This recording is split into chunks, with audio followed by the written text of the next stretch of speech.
अंकुर सड़क पर साइकिल चलाते हुए रोड पर निकल गया। अचानक एक कार अंकुर से टकराई और अंकुर के माथे पर चोट लग गई। अंकुर जमीन पर लहूलुहान पड़ा था। आसपास लोगों की भीड़ इकट्ठी हो गई और गाड़ी वाला वहां से भाग गया। पता नहीं ये अंकुर भी ना बिल्कुल नहीं सुनता। कितनी बार कहा है सड़क पर साइकिल लेकर मत जाया कर। अरे ये भीड़ कैसी? अंकुर जो कि 6 साल का छोटा बच्चा था, उसकी माँ अनुराधा जब उसे देखती है तो वो घबरा जाती है। अंकुर मेरा बच्चा, हे दुर्गा माँ ये क्या हो गया? अंकुर अंकुर मेरे बेटे आंखें खोल। अनुराधा कुछ लोगों की मदद से अंकुर को पास के हॉस्पिटल ले जाती है। अंकुर का पिता, दादा दादी और बाकी पूरा परिवार हॉस्पिटल पहुंच चुके थे, पर डॉक्टर ने जवाब दे दिया, आई एम सॉरी, हम अंकुर को नहीं बचा सके। नहीं डॉक्टर, मेरे बेटे अंकुर को कुछ नहीं हो सकता। माँ दुर्गा मेरे बेटे को कुछ नहीं होने देंगी। मेरा अंकुर उन्हीं के आशीर्वाद से हुआ था। उनके होते हुए मेरे अंकुर का कोई बाल भी बांका नहीं कर सकता। सब अनुराधा को बहुत समझा रहे थे कि अंकुर अब इस दुनिया में नहीं है, वो संभल जाए, पर अनुराधा ये मानने को तैयार ही नहीं थी। अनुराधा के परिवार वाले सब उसे समझा रहे थे। अनुराधा माँ दुर्गा का नाम लिए जा रही थी।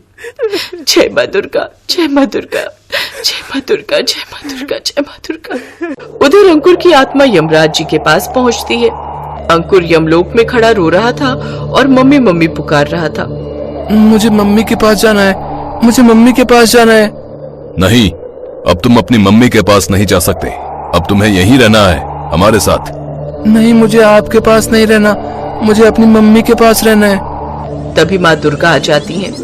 माँ दुर्गा मुझे बचा लो, ये अंकल मुझे अपने साथ ले जा रहे हैं। डरो नहीं पुत्र, मैं आ गई हूँ। मेरे होते हुए तुम्हें कोई कुछ नहीं कहेगा, पर तुम मुझे कैसे जानते हो? माँ दुर्गा, मम्मी आपकी रोज पूजा करती हैं, मैं भी उनके साथ आपकी पूजा करता हूँ और प्रसाद भी खाता हूँ। दुर्गा माँ, मुझे मेरी मम्मी के पास ले चलो, ये अंकल मुझे मम्मी के पास नहीं जाने दे रहे। यमराज जी, मेरे होते हुए आप अंकुर को कुछ भी नहीं कह सकते। अब तो अंकुर मेरे साथ जा रहा है, मैं इसे इसकी मम्मी के पास ले जा रही हूँ। नहीं माता, अब अंकुर धरती पर वापस नहीं जा सकता। इसका धरती पर समय पूरा हो गया है। माँ दुर्गा, अंकल मुझे आपके साथ नहीं जाने देंगे। यमराज जी, आप मुझे मना कर रहे हैं, पर मैं तो अंकुर को यहाँ से लेकर ही जाऊंगी। दुर्गा माँ, यमराज जी आपका कहना नहीं मान रहे। मेरे पास एक रास्ता है।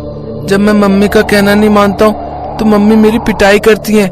आप यमराज जी की पिटाई कर दो, फिर ये मुझे आपके साथ जाने देंगे। ये ठीक रहेगा।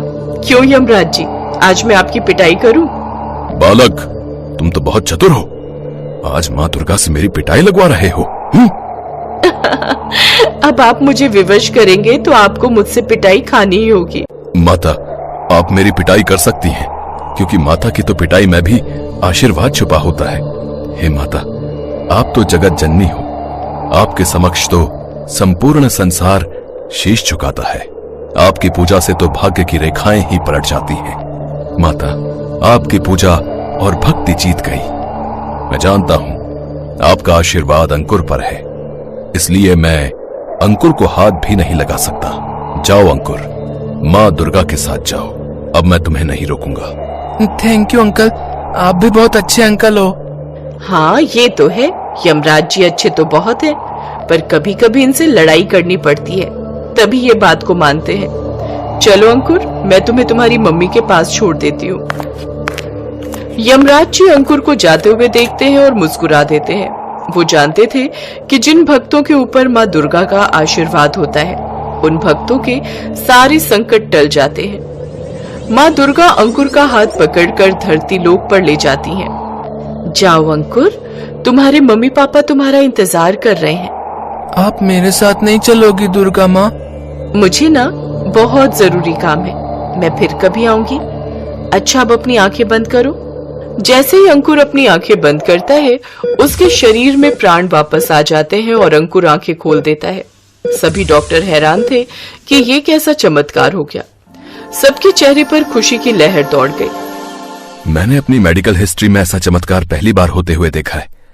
अंकुर बिल्कुल ठीक है। दुर्गा माँ, मैं जानती थी आप मेरे अंकुर को कभी कुछ नहीं होने देंगी। आपकी जय हो माँ, आपकी सदा ही जय हो। तुम्हारी भक्ति जीत गई आराधना। माँ दुर्गा ने हमारे अंकुर को ठीक कर दिया।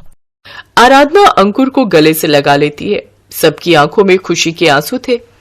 आज माँ दुर्गा के आशीर्वाद से आराधना के घर का चिराग सही सलामत था। ऐसी ही है माँ दुर्गा की भक्ति का फल। कहते हैं जो भी भक्त सच्चे मन से माँ दुर्गा की पूजा और भक्ति करता है, माँ दुर्गा उन भक्तों के सारे दुख दूर कर देती हैं और सदैव उनका आशीर्वाद अपने भक्तों पर बना रहता है। गौरी माँ काली की बहुत बड़ी भक्त थी। उसका नियम था रोजाना माँ काली के मंदिर जाना और पूजा आरती करना। ये नियम वो कई सालों से निभा रही थी। गौरी की शादी हुई तो भी उसने वो नियम नहीं तोड़ा। गौरी की शादी को 15 दिन हो चुके थे। गौरी ने अपनी सास से कहा, माँ जी, अगर आप इजाजत दे तो क्या मैं कल से रोजाना काली माँ के मंदिर जा सकती हूँ? मोहल्ले बिरादरी के लोगों के सामने यूं नई बहू का बाहर जाना ठीक नहीं। लोग बातें बनाते हैं। अब वो घर पर ही रोजाना नियम से जल्दी उठकर माँ काली की पूजा आरती करने लगी। हे काली मैया, मेरे परिवार पर अपनी कृपा बनाए रखना। मेरे पति की हर संकट से रक्षा करना माँ। उधर जैसे ही सुनील सड़क पार करने लगा, एक कार तेजी से उसके बराबर से निकली। अरे अंधा है क्या? दिखाई नहीं देता? सारा नशा ही उतर गया। एक बोतल घर ले जाता हूँ, घर जाकर आराम से पीऊंगा। सुनील शराब के नशे में घर पहुंचता है। वो शराब पीने लगता है। गौरी उसे और शराब पीने के लिए मना करती है। मैं रोजाना पीता हूँ और मैं पीने नहीं छोड़ सकता। अब मेरा दिमाग मत खा सिर पर खड़ी होकर। जा यहाँ से।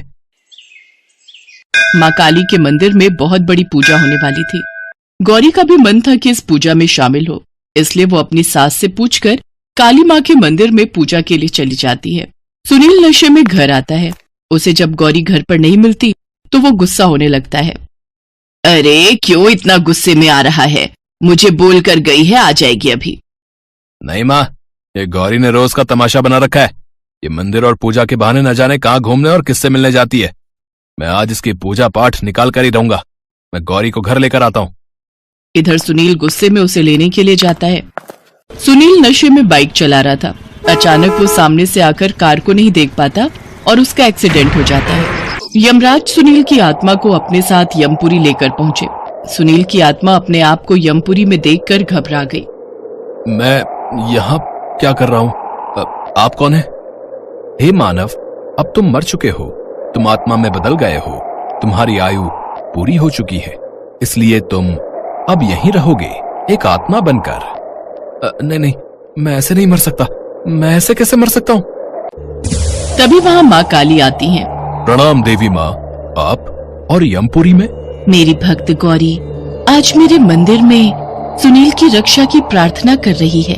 वो मुझसे सदा सुहागन रहने का आशीर्वाद पहले ही प्राप्त कर चुकी है, क्योंकि उसने मेरी हमेशा से ही बहुत पूजा और सेवा की है।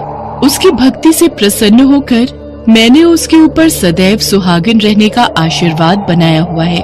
और आप तो जानते ही हैं, जो सुहागन स्त्रियां मेरी पूजा सच्चे मन से करती हैं, मैं उनके सुहाग की सदैव रक्षा करती हूँ। पर लगता है सुनील ने अवश्य ही कोई गलती की है, जिसके कारण वो मृत्यु को प्राप्त हुआ है। पर देवी मैया के आशीर्वाद से गौरी का भाग्य भी सुनील के भाग्य के साथ जुड़ गया। परंतु सुनील ने अपनी ही गलती से अपने आप को मृत्यु तक पहुंचा दिया। मुझसे बहुत बड़ी भूल हो गई देवी मैया। मुझे वापस अपनी पत्नी के पास जाना है।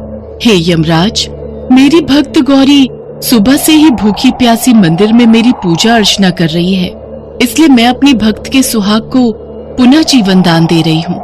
मैं जानती हूँ मेरे इस निर्णय से आप भी सहमत होंगे। हे देवी माँ, आपकी तो शक्ति अपार है। सुनील, आज तुम अपनी पत्नी गौरी के कारण ही पुनः जीवन को प्राप्त कर रहे हो, क्योंकि माँ काली का आशीर्वाद तुम्हारी पत्नी के ऊपर है, जिसका सारा श्रेय तुम्हारी पत्नी गौरी को जाता है। वो देखो, तुम्हारी पत्नी को तुम्हारे एक्सीडेंट के बारे में पता चला तो वो दौड़ती हुई हॉस्पिटल पहुंची है और माँ काली को याद करके तुम्हारे जीवन की सुरक्षा की प्रार्थना कर रही है। गौरी सुनील से लिपट लिपट कर माँ काली को याद कर रही है। सुनील की आत्मा की आंखों में आंसू थे। उसकी आत्मा माँ काली और यमराज जी को धन्यवाद कहकर अपने शरीर में वापस लौट आती है। सुनील की आंखें खुलती हैं। वो सब कुछ भूल चुका था जो कुछ देर पहले यमपुरी में हुआ था, पर उसके अंदर नया बदलाव था। अपने पति को जीवित देखकर गौरी की खुशी का ठिकाना नहीं था। कुछ दिन बाद सुनील बिल्कुल ठीक हो जाता है। गौरी, न जाने आज माँ काली के मंदिर जाने की बहुत इच्छा हो रही है। मैं चाहता हूँ मैं तुम्हारे और माँ के साथ माँ काली के मंदिर में जाऊं और उन्हें प्रणाम करके उनका आशीर्वाद ग्रहण करूं। मैं उनके दर्शन करना चाहता हूँ गौरी। हे माँ काली, आपकी सदा ही जय हो। आपने मेरी झोली खुशियों से भर दी माँ। सुनील माँ और गौरी के साथ मंदिर जाता है और माँ काली के दर्शन करता है। उस दिन से गौरी की जिंदगी में माँ काली की कृपा से ढेरों खुशियाँ आ जाती हैं।